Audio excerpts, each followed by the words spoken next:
Walk past any rail yard at night and you'll hear it. Hundreds of locomotives sitting completely still, engines rumbling for hours, burning fuel while going nowhere. Your car shuts off the second you are idle to save gas. A locomotive burns thousands of dollars in diesel just standing there, and railroads do it on purpose. Here's why that waste is actually the smart choice. Understanding this engineering choice requires looking inside the cooling systems of legacy fleets that still form the backbone of industrial rail.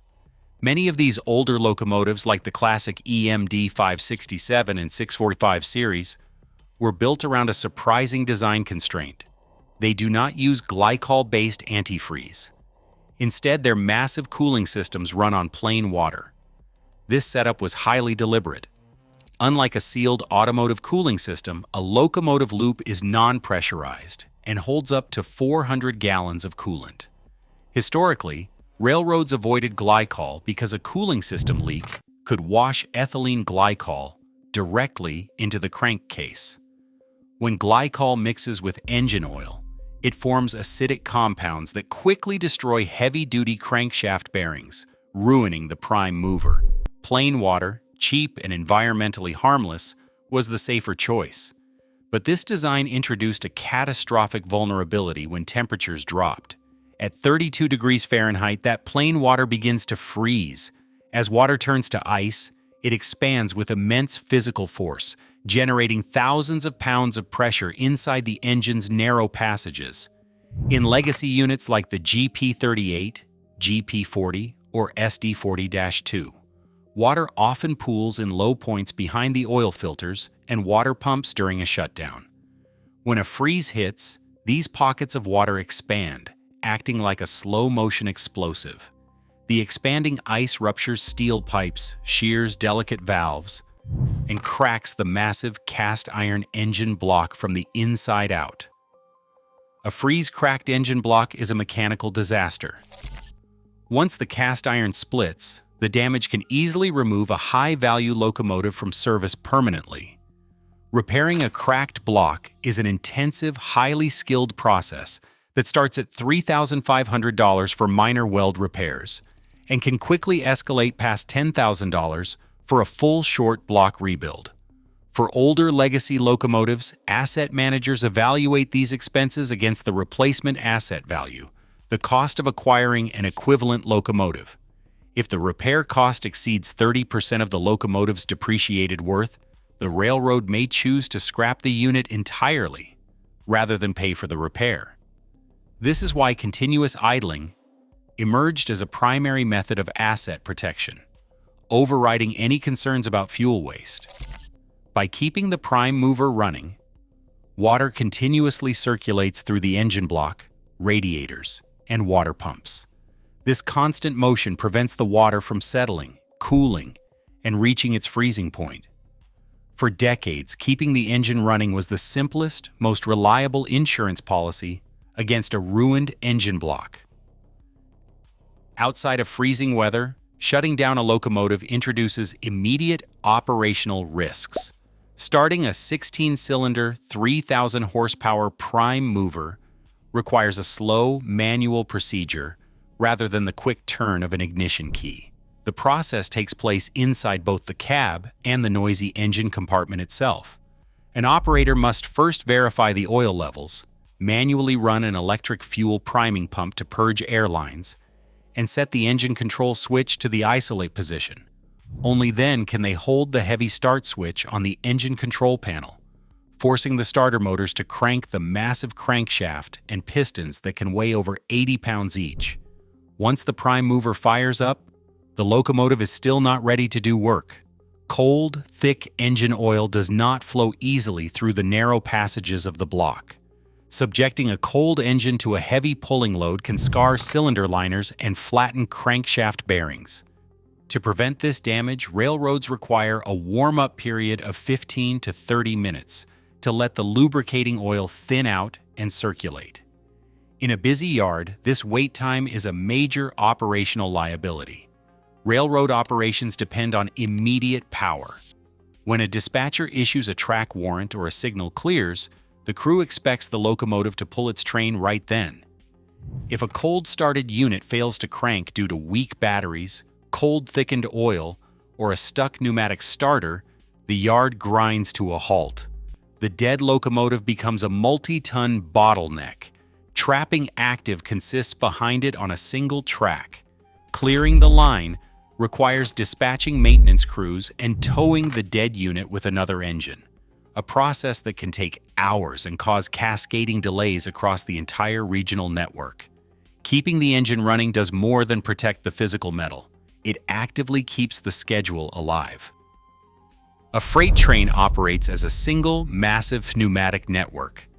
Every individual car relies on a continuous supply of compressed air to control its brakes, and that air originates from a single source: the locomotive at the head of the train.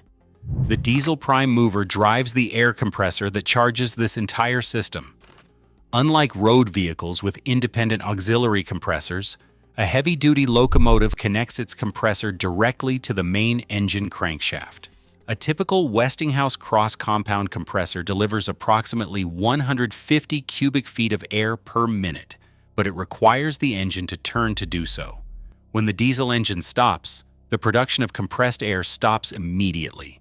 To maintain safe braking capabilities, the locomotive must keep the pressure in its main reservoirs between 125 and 140 pounds per square inch.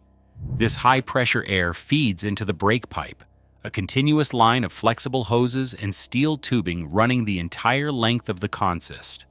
This main line fills and pressurizes auxiliary reservoirs on every single freight car, but no pneumatic system is perfectly sealed. Across a train line that can stretch over a mile and consist of more than 100 cars, thousands of rubber seals, hose couplers, and service valves slowly leak. This natural bleed down is constant, with air escaping at a typical rate of about 2 pounds per square inch per hour. In cold weather, rubber seals shrink, accelerating the leakage rate. As air escapes, the reservoir pressure steadily drops. Without the mechanical force of the running engine to turn the compressor, the system cannot replenish this lost volume. This loss of pressure directly affects safe train handling. Freight car brakes require a constant charge of high-pressure air in their auxiliary reservoirs to maintain the ability to apply and release. If a parked train sits with its engine off, the air system slowly bleeds down. The brakes may drag or lock up as pressure drops, but the greater danger is that the auxiliary reservoirs on the cars will empty. This leaves the train without the air pressure required to execute a controlled or emergency stop. Restoring a completely depleted air system is a slow, mechanical bottleneck. Once the locomotive restarts, the compressor must run for a long time to pump up the main reservoirs and push air through miles of piping to recharge every car. This process can take 45 minutes to an hour on a long consist. Until the system fully restores and equalizes the air pressure, the train is unable to move. Idling the diesel engine keeps the compressor active, maintaining the air charge, and ensuring that the train can safely hold and control thousands of tons of cargo at a moment's notice.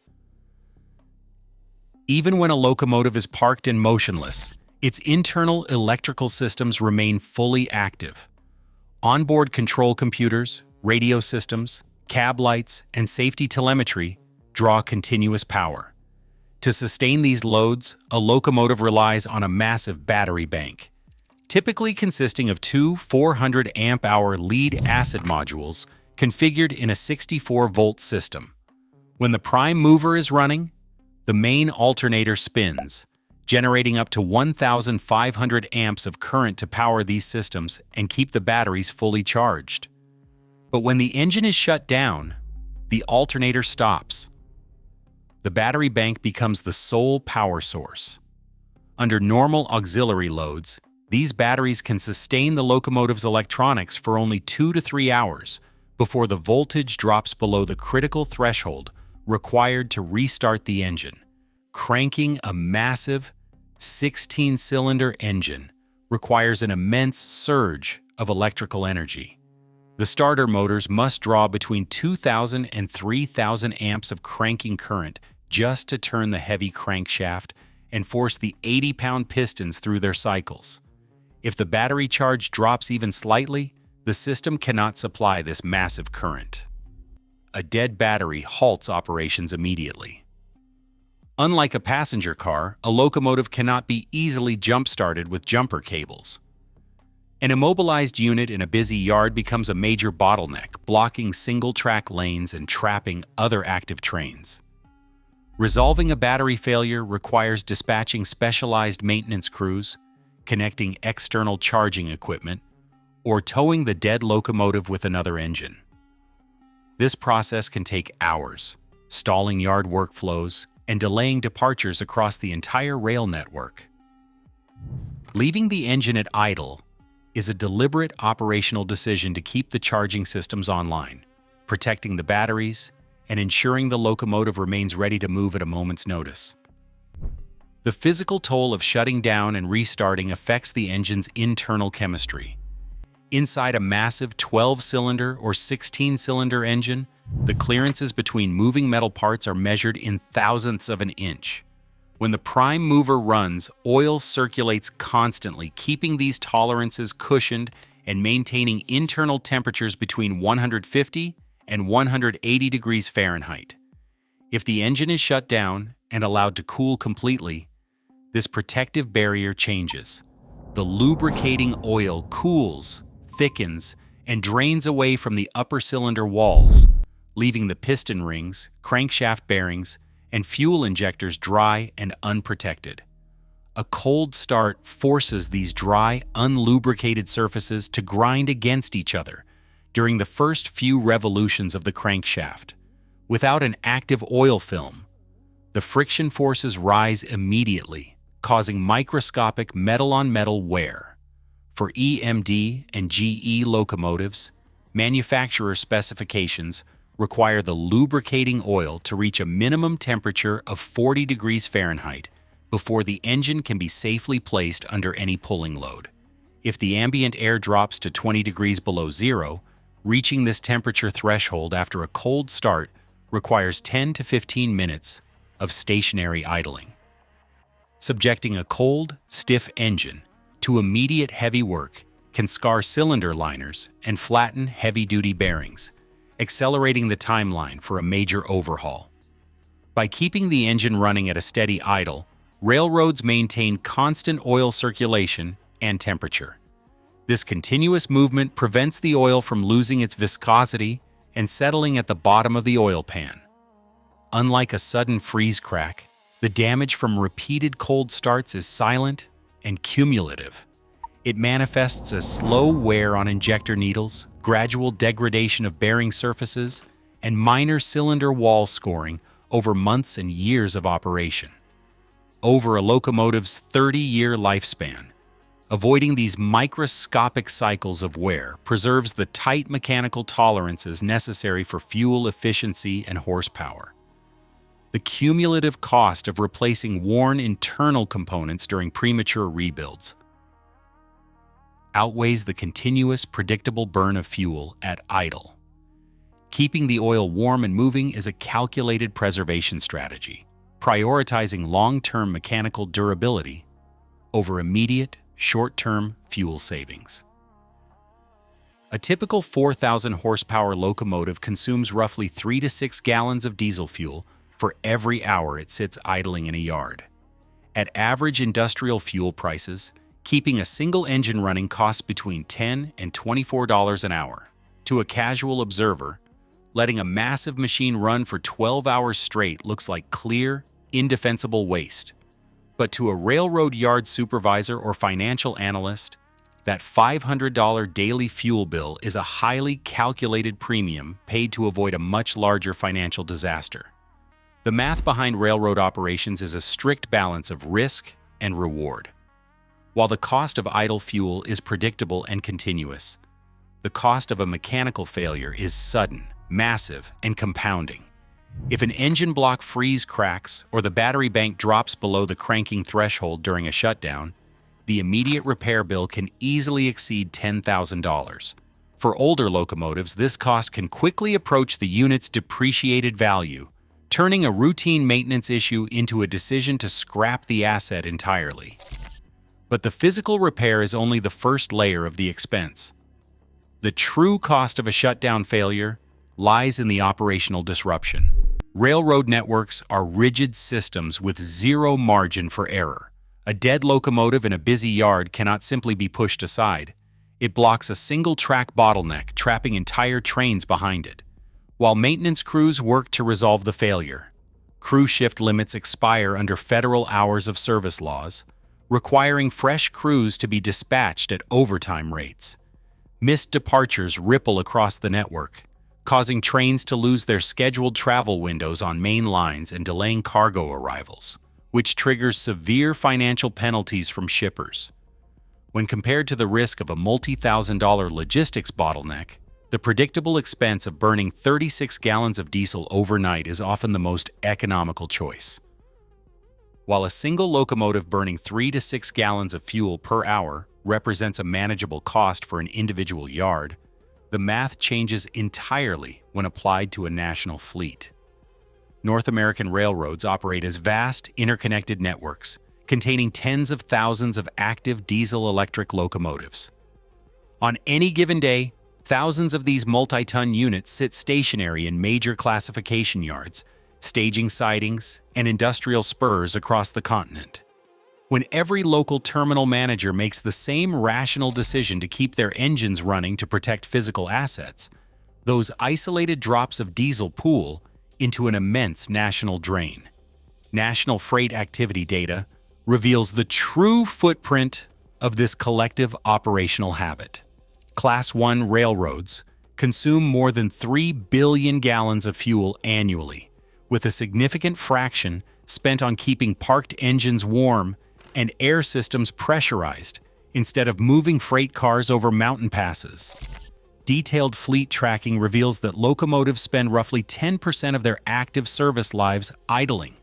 This seemingly minor idle time fraction translates to an aggregate burn of approximately 130 million gallons of diesel fuel every year across the freight rail system, consuming energy without performing a single foot-pound of transport work. This massive, non-productive fuel consumption carries a compounding environmental cost.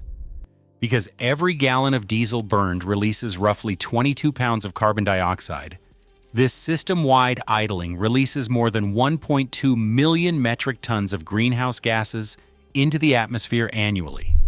Along with carbon dioxide, these stationary prime movers emit heavy concentrations of nitrogen oxides and particulate matter, concentrating industrial pollution along strategic shipping corridors. What began as a sensible engineering shortcut to safeguard engine blocks scales up to a highly visible national footprint, inviting outside scrutiny to a practice that railroads can no longer easily justify as a private cost of doing business. While keeping an engine running makes economic sense inside the perimeter of a rail yard, that operational choice does not stay contained behind chain-link fences.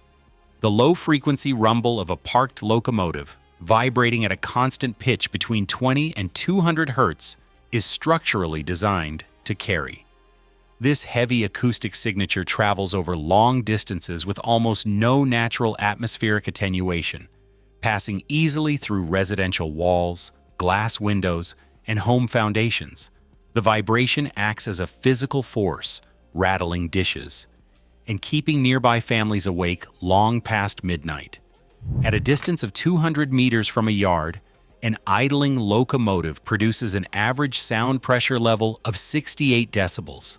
During routine throttle changes or compressor cycles, those levels regularly peak above 80 decibels.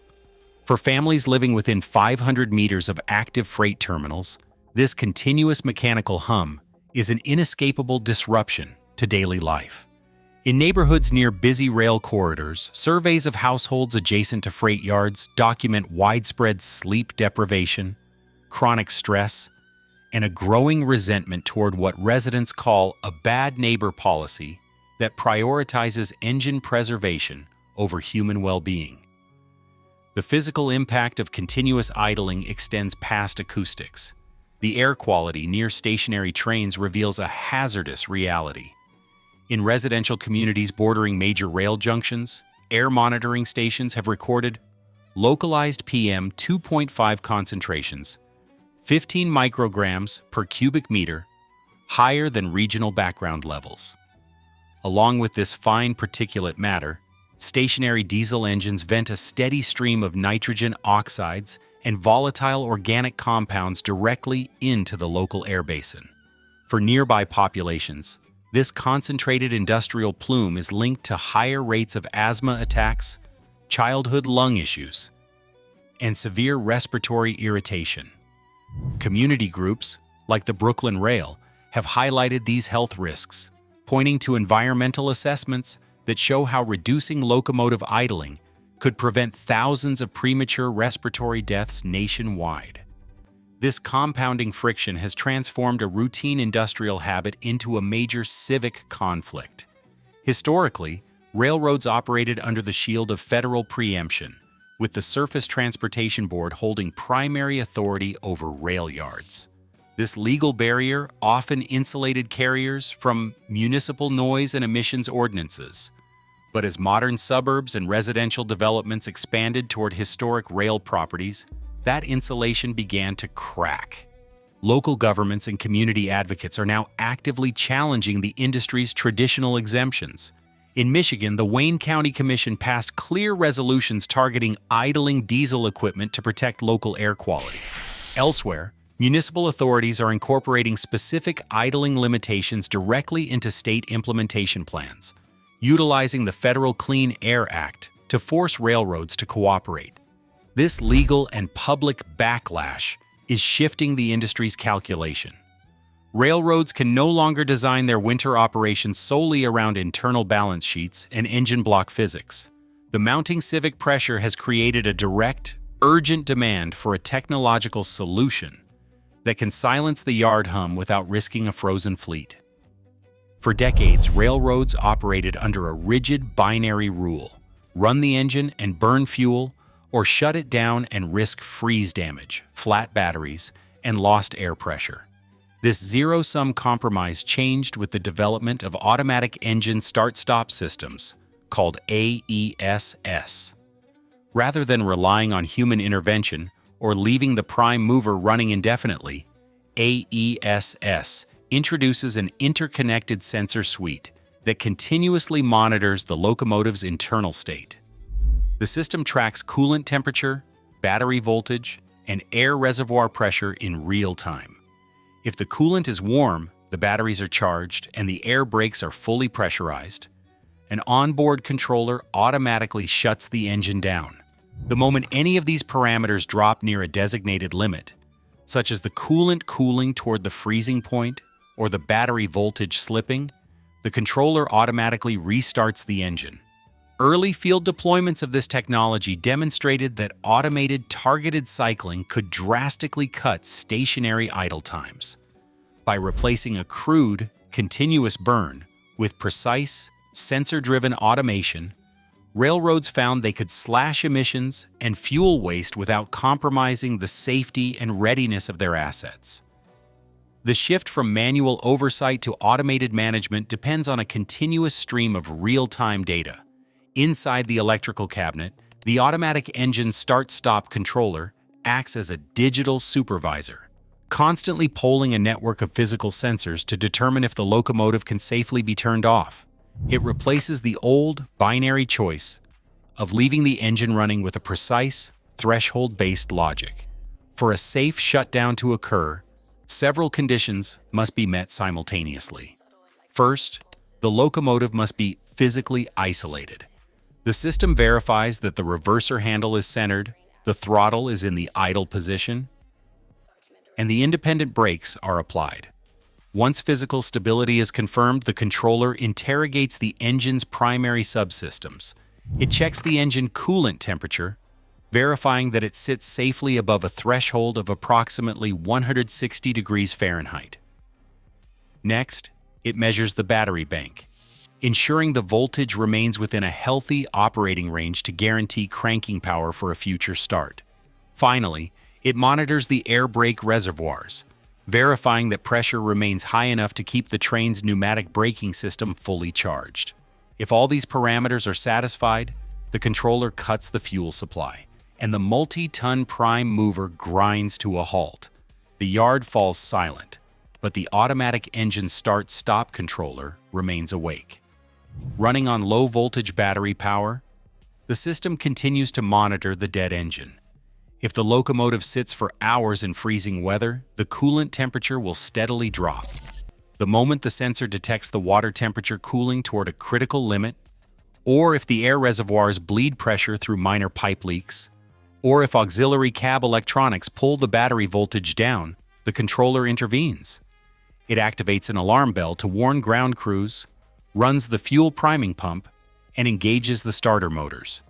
The engine cranks, fires, and runs just long enough to rebuild air pressure, charge the batteries, and circulate warm water through the block. Once the thresholds are restored, the system shuts the engine down once again, replacing a continuous fuel-burning drone with a self-regulating cycle.